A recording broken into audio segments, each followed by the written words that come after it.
नमस्कार साथियों, वर्दी के सपनों की इस जंग में आप सभी लोगों का आपके अपने YouTube channel UPSC Hindi with Veer CBR में तहे दिल से स्वागत है। आज से प्यारे बच्चों, आप लोगों के लिए हम मैथ की विशेष कक्षाओं की शुरुआत कर रहे हैं। जो बच्चे अपने आप को मैथ में बहुत कमज़ोर मानते हैं या जिन बच्चों को मैथ समझ नहीं आता है या आपकी सफलता के रास्ते में मैथ बाधक बनता है, तो आज से प्यारे बच्चों आपका मैथ अच्छा होना शुरू हो जाएगा। आपको आज से मैथ में विश्वास बढ़ने लगेगा और मैथ के सभी प्रश्न आज से आप सॉल्व करने लगेंगे। तो प्यारे बच्चों, लेकिन शर्त केवल एक है। शर्त क्या है? देखिए, शर्त केवल एक है, क्या कि आपको प्रतिबद्धता के साथ, दृढ़ता के साथ और संयम के साथ आगे बढ़ना है। संयम बहुत ज़रूरी है।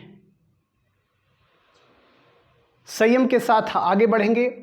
जिस तरीके से बचपन में आपने साइकिल सीखी होगी और साइकिल जब सीखते हैं बचपन में तो आप कई बार गिरे होंगे, लेकिन जब एक बार साइकिल आपने सीख ली तो अब कभी नहीं गिरते हैं। इसी तरीके से बच्चों, हम आपका मैथ बहुत अच्छा करा देंगे और इसके बाद आपको मैथ में कोई दिक्कत कभी भी नहीं होगी। लेकिन अगर आपने हमारे चैनल को अभी सब्सक्राइब नहीं किया है तो प्यारे बच्चों, चैनल को अभी सब्सक्राइब कर लो, बेल आइकन को प्रेस कर लो, ताकि आगे जो भी नई वीडियो आएंगी उनका नोटिफिकेशन सबसे पहले आपको मिले और आप उस वीडियो को सबसे पहले देख पाओ। बच्चों देखिए, प्रतियोगिता के क्षेत्र में, प्रतियोगिता के समय में, प्रतियोगिता के क्षेत्र में जो परंपरागत विधियां हैं वो कम काम आती हैं। इस क्षेत्र के लिए शॉर्टकट मेथड भी अपनाने पड़ेंगे और माइंड ब्लॉक को तोड़ना पड़ेगा। माइंड ब्लॉक का मतलब क्या हुआ? जो माइंड ब्लॉक है, माइंड ब्लॉक, इसे प्यारे बच्चों तोड़ना पड़ेगा। क्या करना पड़ेगा? तोड़ना पड़ेगा। क्यों? ये माइंड ब्लॉक का मतलब क्या हुआ? अर्थात इसका मतलब ये हुआ है कि माइंड में जो परंपरागत विधियों से माइंड भरा हुआ है उसको तोड़ना पड़ेगा। जैसे एक छोटा सा प्रश्न ले रहे हैं, एक छोटा सा प्रश्न ले रहे हैं कि दो क्रमागत संख्याओं का योग 10 है। ये संख्याएं क्या है? क्या है? एक बहुत ही सिंपल प्रश्न है और इसको देखिए किस तरीके से बच्चे करते हैं। एक बच्चा वो है जो परंपरागत विधियों को अपनाता है, उसके माइंड में परंपरागत विधियां चल रही होती हैं। वो देखो किस तरीके से कर रहा है। इसके दो तरीके। परंपरागत जो विधि जो बच्चा प्रयोग कर रहा है वो किस तरीके से करेगा कि साहब, दो क्रमागत संख्याओं का योग अगर 10 है तो बच्चे ने मान लिया कि पहली संख्या साहब x है और दूसरी संख्या x + 2 है। इनका योग कितना हो गया? 10। ये वो बच्चा है जो परंपरागत विधि का प्रयोग कर रहा है। ठीक है, तो ये कितना हो गया? उसने कहा बच्चे ये कितना हो गया? 2x हो गया + 2 = 10। तो 2x = 2 उधर चला गया, 10 से 2 कम हो गया, कितना बचा? 8। और x = 2 का 8 में भाग लग जाएगा तो कितना बचा? 4। उसने कहा कि साहब पहली संख्या तो 4 हो गई और दूसरी संख्या x + 2 मतलब 4 में 2 जोड़ दो तो कितनी हो गई? 6। लेकिन हमारी क्लास के बच्चे किस तरीके से करेंगे? देखो, हमारी क्लास के बच्चों ने सोचा कि अगर दो संख्याओं का योग 10 है, कितनी संख्याओं का? दो संख्याओं का। तो अगर हम 2 से इसमें भाग लगा देंगे तो औसत निकल आएगा। मतलब जिन दो संख्याओं का योग 10 है उनके बीच की संख्या निकल आई, और जब बीच की संख्या निकल आई तो एक संख्या इससे आगे वाली होगी, एक पीछे वाली होगी। आगे वाली 6 होगी और पीछे वाली 4 होगी। तो ये उत्तर हो गया कि वो दो संख्याएं कौन सी हैं? 4 और 6। तो इसीलिए हमने आपको बताया कि जो माइंड ब्लॉक है उसको तोड़ना होगा, अर्थात जो परंपरागत विधियां मैंने आपको बताया कि कम काम आती हैं, शॉर्टकट मेथड को अपनाना पड़ेगा। तो ये विधि हो गई परंपरागत विधि और ये हो गई शॉर्टकट विधि। ठीक है, तो देखिए, एक तरफ एक बच्चा प्रश्न को सॉल्व करने में माथापच्ची करता रहता है, लेकिन बाद में आंसर नहीं आता है। लेकिन दूसरी तरफ दूसरा बच्चा, दूसरा परीक्षार्थी वही प्रश्न चुटकियों में सॉल्व कर देता है और निर्धारित अंक प्राप्त करके मेरिट में जगह बना लेता है। कारण क्या है? कारण केवल ये है कि उसका तरीका अलग है। कारण क्या है? कि तरीका अलग है। जैसे एक प्रश्न और ले रहे हैं, एक छोटा सा प्रश्न और ले रहे हैं। 197 गुणा 99, 197 गुणा 99, तो इसका आंसर कितना होगा? एक परंपरागत विधि से अगर आप करेंगे तो किस तरीके से करोगे कि 197 लिख लोगे और 99 लिख लोगे, फिर उसका गुणा करोगे, ऐसे तो करोगे। लेकिन हमारी क्लास के बच्चे किस तरीके से करेंगे कि 197 गुणा 99 है, 197 और इस 99 को आपने 100 मान लिया। कितना मान लिया? 100। देखिए 100 क्यों माना कि 100, 1000 इनसे कहीं न कहीं गुणा करने में आराम रहती है, आसानी रहती है और बिना कागज कलम लेकर आप माइंड में ही इसका आंसर आप बता सकते हैं। इसको हमने 100 मान लिया तो ये कितना हो गया? 9700। 19,700 कितना हो गया? 19,700 हो गया ना। चूंकि 100 मान लिया था, इससे एक ज़्यादा माना था, इसलिए इसमें से 197 आप कम कर दो। कितना हो जाएगा? 10 से 7 गया 3, 9 से 9 गया 0, 6 से 1 गया 5 और 9 1। ये उत्तर हो गया। इसमें आपको बिल्कुल भी कॉपी कलम की ज़रूरत नहीं पड़ेगी, आप माइंड में ही इस क्वेश्चन को कर सकते हैं।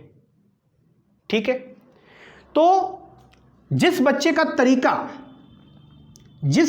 तरीका अच्छा होगा, उन्नत तरीका होगा, वही बच्चा सर्वाधिक अंक प्राप्त करता है। ये उन्नत तरीके का मतलब क्या हुआ? अच्छे तरीके का मतलब क्या हुआ? मतलब ये हुआ है कि कम से कम समय लगना चाहिए और अधिक से अधिक आप प्रश्नों का उत्तर दे पाएं। मतलब कम से कम समय में अधिक से अधिक प्रश्नों का उत्तर दिया जाना ही अच्छा तरीका माना जाता है। लेकिन ऐसा भी नहीं होना चाहिए कि समय तो कम से कम लग रहा है और प्रश्नों के सही होने की संभावना भी कम से कम है, ऐसा भी नहीं होना चाहिए। और दूसरी तरफ आपके प्रश्नों का उत्तर तो सही आ रहा है लेकिन समय ज़्यादा लग रहा है, ऐसा भी नहीं होना चाहिए। एक और छोटा सा प्रश्न ले रहा हूं। जैसे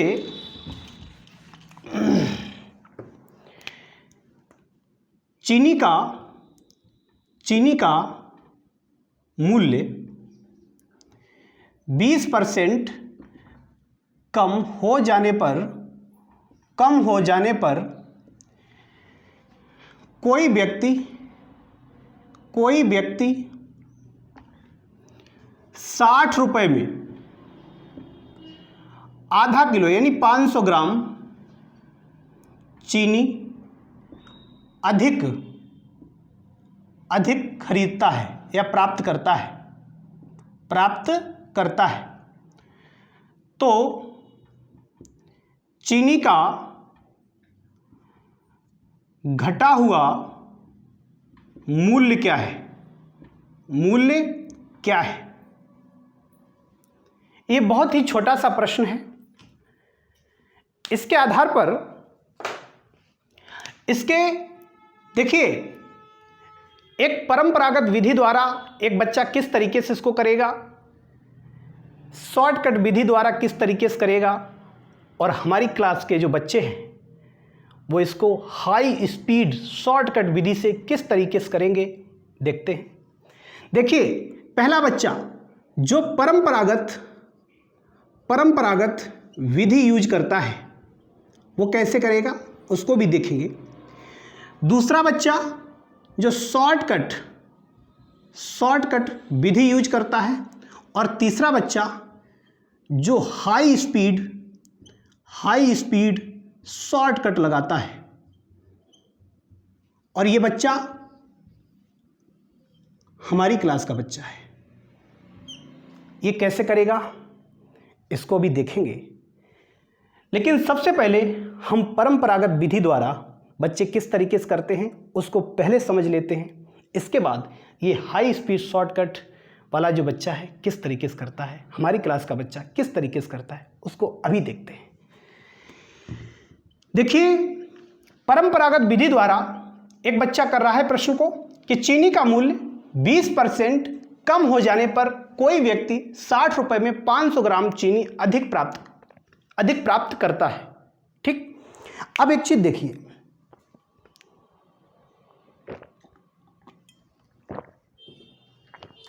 ध्यान से देखिए कि बच्चे ने माना कि जो चीनी का रेट है, चीनी का मूल्य क्या है, 100 रुपये प्रति किलोग्राम है। ठीक है, और 60 रुपए की वो चीनी लेकर के आता है, तो चीनी कितनी उसे मिली होगी, चीनी का वजन क्या रहा होगा। देखो कितने रुपए हैं उसके पास, 60 रुपए है। ठीक, तो वजन कितना उसे मिला होगा, 60 रुपए में उस भाव से आप भाग दे दो, वजन निकल आएगा। इतनी बात समझ में आई? नहीं आई? देखो कैसे, अगर किसी चीज का मान लीजिए कोई भी वस्तु 20 रुपए किलो है, 20 रुपए किलो है। ठीक है, अब हमने भाग लगाया, मान लीजिए कि उसने किसी व्यक्ति ने 40 रुपए की ये चीज खरीदी, तो उसे कितनी चीज मिली होगी, उसे वजन कितना मिला होगा। तो 40 रुपए में 20 का भाग लगा दो, कितनी मिली होगी, 2 किलो मिली होगी। वही हमने यहां किया कि मूल्य अगर 100 रुपए प्रति किलोग्राम है और 60 रुपए की उसको खरीदनी है, तो बच्चे कितना वजन मिलेगा, 60 में हमने x का भाग लगा दिया, जितने रुपए प्रति किलोग्राम कोई चीज है उसका भाग लगा दो, वजन निकल आएगा। ठीक, इतनी चीज समझ में आ गई। लेकिन बाद में वो क्या कह रहा है, बाद में कह रहा है कि 20% भाव कम हो गया है। तो अगर 20% कम हो गया तो वो भाव अपने आप में कितना रह गया होगा बच्चे, 80%। कितना रह गया होगा, 80%। तो अब जो मूल्य है, अब मूल्य कितना रह गया, x का 80%। इससे ये डिवाइड कर दिया, 2 से काट दो, 2 चाकू 8, 2 पंचे 10, 4x/5। ये अब भाव बचा हुआ है। ठीक बच्चे, लेकिन रुपए उतने ही हैं, 60। अब 60 रुपए में अब वजन कितना उसको मिल जाएगा, अब वजन मिल जाएगा, हमने 60 में भाग लगा दिया 4x/5 का, तो 5 ऊपर चला गया, कितना हो गया, 60 गुणा 5/4x, इतना हो गया। अगर इसको हम डिवाइड कर लें तो कितना बचेगा, ये 15 बार कट जाएगा, 15 × 75/x, इतना वजन मिला। लेकिन अब फिर से क्वेश्चन को पढ़ो, कह रहा कि 500 ग्राम चीनी अधिक मिल जाती है, मतलब ये जो वजन आया है, ये वजन इस वजन से आधा किलो ज़्यादा है। ये वजन कितना बच्चे ज़्यादा है? आधा किलो। तो अगर इस वजन में से ये वजन हम घटा दें तो आधा किलो निकल आएगा। घटा दो जरा, यहां पे देख लेते हैं। 75/x इस वजन में से हमने ये वजन घटाया, ये वजन घटाया, ठीक। तो कितना निकल आएगा? आधा किलो, ठीक है। तो 75 से 60 गया, कितना हो जाएगा? 75 से 60 चला जाएगा, 15 बचेगा, बटे x बराबर 1/2, ठीक। तो कैंची गुणा कर दो, तो x का 1 में गुणा, x और 15 का 2 में गुणा, तो कितना बच्चे हो जाएगा? 30। तो पहले वाला भाव कितना निकल आया? 30 रुपये। लेकिन जो नया भाव है वो क्या है? जो नया भाव है वो 80% है, तो 30 का 80%, ये कितना बचेगा? 24। तो उत्तर आ गया 24 रुपये प्रति किलोग्राम, ठीक है। ये परंपरागत विधि है। ये कैसी विधि है? एक परंपरागत विधि। इस विधि से उत्तर तो सही आ गया, लेकिन समय ज्यादा लगा। तो दूसरा बच्चा जो शॉर्टकट विधि अपना रहा है वो क्या कर रहा है? देखो क्या कर रहा है। उसने देखा कि चीनी का मूल्य 20% कम हो गया। कितना कम हुआ? 20%। तो उसने 20 लिख लिया। चूंकि कम हुआ है 20%, 20% मतलब 100 में से 20 कम हुआ है, तो 20 लिख लिया। चूंकि 100 में से 20 कम हुआ तो हमने कितना लिख दिया? 80, ठीक। इसके बाद रुपए कितने दिए गए बच्चे? 60 रुपए दिए गए। कितने रुपए? 60। और कितने किलोग्राम चीनी अधिक मिल रही है? 500 ग्राम, मतलब आधा किलो, ठीक। तो आधा किलो लिख दिया, सही है। 20 से इसको काट दिया 4 बार और 2 ऊपर चला गया, तो 1/4 यहां बचा और 60 गुणा 2 यहां बचा। इससे इसको काट दिया 15 बार, तो ये कितना बन गया? 30। ये पुराना भाव आ गया, पुराना भाव। लेकिन अगर नया भाव देखेंगे तो 30 का 20% कम कर दो, 30 का 20% 6 रुपया होगा, और 30 से 6 रुपया कम कर दोगे तो बच्चे कितने आ जाएगा? 24 रुपये प्रति किलोग्राम। ये शॉर्टकट मेथड है, इससे थोड़ा और कम समय लगा। लेकिन हमारी क्लास का बच्चा वो तो हाई स्पीड शॉर्टकट मेथड अपना रहा है। वो कैसे कर रहा है? देखो, उसने कहा कि गुरुजी अगर 60 रुपया दिए गए उस बच्चे को और 20% भाव कम हुआ है, इसका मतलब है कि हम 20% रुपया बचा सकते हैं। भाई कम हो गया है तो 20% हम बचा लेंगे और जितने रुपए शेष रह गए उसमें जो है हमारी पूरी वस्तु आ जाएगी, ठीक। तो हमारी क्लास का बच्चा बहुत होशियार बच्चा है, उसने 20% इसका निकाला। कितना आया? 20% 12 रुपये आ गए। तो उसने सोचा कि 12 रुपये बचा लो और जितनी चीज पहले ले जाते थे उतनी ले जाएंगे। लेकिन दुकानदार ने क्या कहा कि नहीं, तुम्हारी मम्मी का फ़ोन आया है, तुम्हारे पापा का फ़ोन आया, तुमको आधा किलो ज़्यादा ले जानी पड़ेगी, पूरी 60 रुपये की ले जानी पड़ेगी, कि 12 रुपये तुमको बचाने नहीं देंगे, 12 रुपया हमें लाओ और आधा किलो और ले जाओ, 12 रुपये लाओ आधा किलो और ले जाओ। तो उसने सोचा कि इसका मतलब 12 रुपये की आधा किलो है। कितने की? 12 रुपये की आधा किलो है। तो 1 किलो कितने की हो जाएगी प्यारे बच्चों बताओ? 24 रुपये की हो जाएगी। हो गया? आ गया आंसर। तो नया भाव क्या होगा? 24 रुपये। बोलो बच्चे समझ में आया? मज़ा आया हो तो अभी क्लास को लाइक करो, चैनल को सब्सक्राइब करो। इसके बाद एक और क्वेश्चन इसी टाइप का ले रहे हैं और हमें हाई स्पीड विधि से आप करके दिखाएंगे, फटाफट आप उत्तर बताएंगे। एक और प्रश्न ले रहे हैं। प्रश्न है कि सेव के मूल्य में सेव के मूल्य में 25% की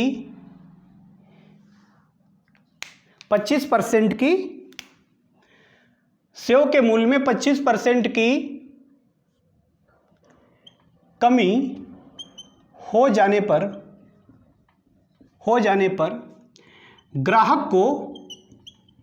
ग्राहक को 240 रुपये में 2 किलो सेव अधिक मिलते हैं तो घटा हुआ मूल्य क्या होगा? मतलब घटा हुआ मूल्य प्रति किलोग्राम कितना होगा? आप हाई स्पीड शॉर्टकट विधि लगा करके तुरंत आप बताइए कितना आ जाएगा। अब बताइए कि 240 रुपये दिए गए हैं, 25% की कमी हो गई, इसका मतलब हुआ कि 240 का 25% कितना होगा बच्चे? 60 रुपये। कितना हो जाएगा? 60 रुपये।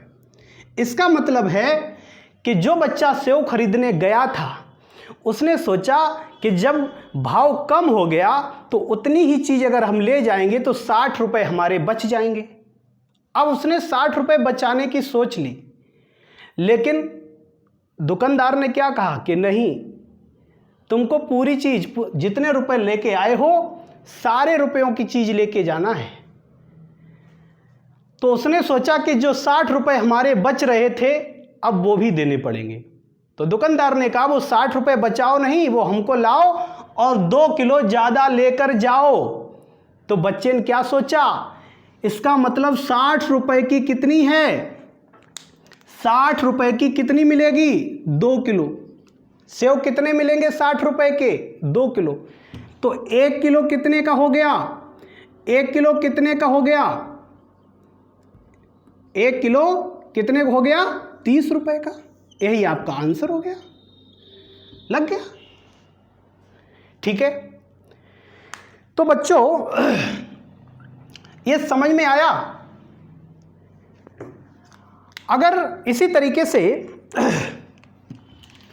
एक बहुत ही छोटा क्वेश्चन ले रहे हैं, जैसे 25 गुणा 44, इसका गुणा करना है। आप किस तरीके से करोगे? बच्चों ये मन ही मन में आप गुणा कर सकते हैं, इसका अपने दिमाग में ही गुणा कर सकते हैं। कॉपी कलम उठाने की कोई ज़रूरत नहीं है, लेकिन बस एक तरीका आना चाहिए। बच्चों ये 25 लिखा हुआ है और इसको हमने तोड़ दिया, 4 गुणा 11 कर दिया। आखिर ऐसा क्यों किया? ऐसा इसलिए किया है कि हमें इस गुणनफल में कहीं न कहीं 100 बनाना होता है या 1000 बनाना होता है, क्योंकि 100 और 1000 बनाने से आपका ये तरीका बिल्कुल सरल हो जाता है और आप मन ही मन में इस कैलकुलेशन को कर सकते हैं। 25 का गुणा हमने 4 में किया, 100 हो गया और 11, तो कितना हो गया? 1100 हो गया। ठीक है। एक दूसरा प्रश्न ले रहे हैं, 75 गुणा 82, इसको आप किस तरीके से करोगे? 75 गुणा 84 कर लो। ठीक, मान लीजिए ये कितना है? 25 गुणा 3 कर लिया और इसको 4 गुणा 21 लिख दिया। इसमें भी हमने क्या सोचा कि हमको कहीं न कहीं 100 बनाना है। अब आप देखिए कि 100 बन गया होगा। 25 गुणा 4 बराबर कितना हो जाएगा? 100। तो 25 गुणा 4 हमने लिख दिया, कितना हो गया? 100। और 3 का 21 के साथ गुणा करेंगे बच्चे, कितना हो जाएगा? 63। तो ये आंसर कितना हो गया? 6300। सीधी चीज़ ये याद रखनी है कि आपको 100 या 1000 आपको बनाना होगा और आप बना लेंगे तो एकदम इसका कैलकुलेशन आप दिमाग में कर पाएंगे। ठीक, इसी तरीके से एक प्रश्न और ले रहे हैं,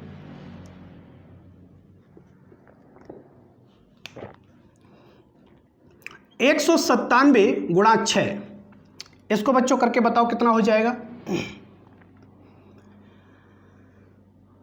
अब इसमें क्या करोगे, आप इसको लिख सकते हो 200 लिख सकते हो, और कितना हमने ज़्यादा लिख दिया, 3 ज़्यादा लिख दिया ना, तो 3 हमने घटा दिया, कोई दिक्कत, गुणा 6 कर दिया।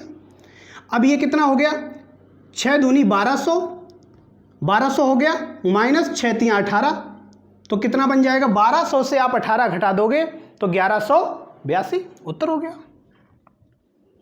ठीक है, इतनी चीज समझ में आ गई। इसके बाद एक और प्रश्न छोटा सा ले रहे हैं, 73 गुणे 82, 73 गुणे 82, इसका आप कैसे करोगे। इसमें भी एक आप अलग तरीका अपना सकते हो। क्या, देखिए 73 है, इसको आप 70 मानो, 70 और 80, 70 80 का गुणा कर दो, कितना हो जाएगा, 8 सत्ते 56।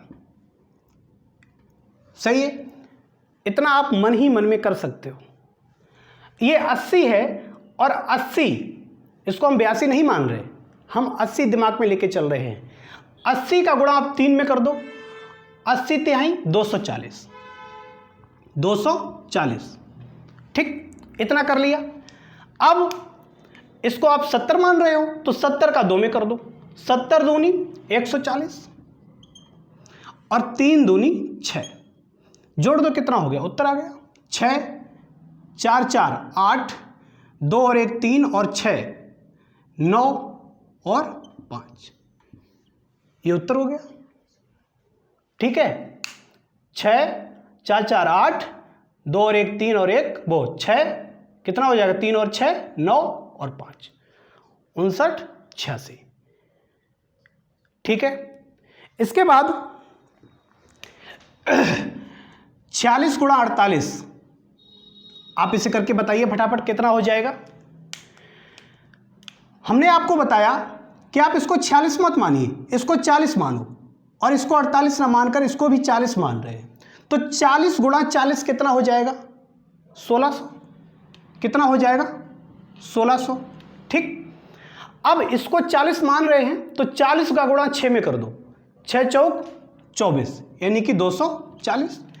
इसको 40 मान रहे हो तो 40 का गुणा 8 में कर दो, 8 चौक 32, 320 और 6 ठे 48, कितना हो जाएगा, 8 4 2 6, 6 4 10 और 3 और 2 5 और 6 11 और 1 12 और 1 और 2 1 और हासिल लगा 1, तो कितना हो जाएगा, 2, 2208 हो गया। तो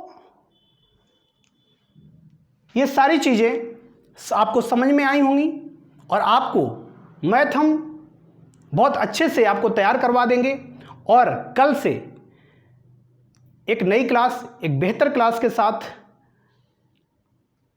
कल की क्लास में पुनः मुलाकात होगी। फिलहाल आज के लिए इतना ही रखेंगे, और क्लास कैसी लगी कमेंट बॉक्स में ज़रूर बताइए। चैनल को सब्सक्राइब जरूर कर लें, और वीडियो को अपने दोस्तों में, अपने साथियों में, तैयारी करने वाले साथियों में ज़रूर शेयर करें। कल फिर मिलेंगे एक नई और मज़ेदार क्लास के साथ, तब तक के लिए नमस्कार।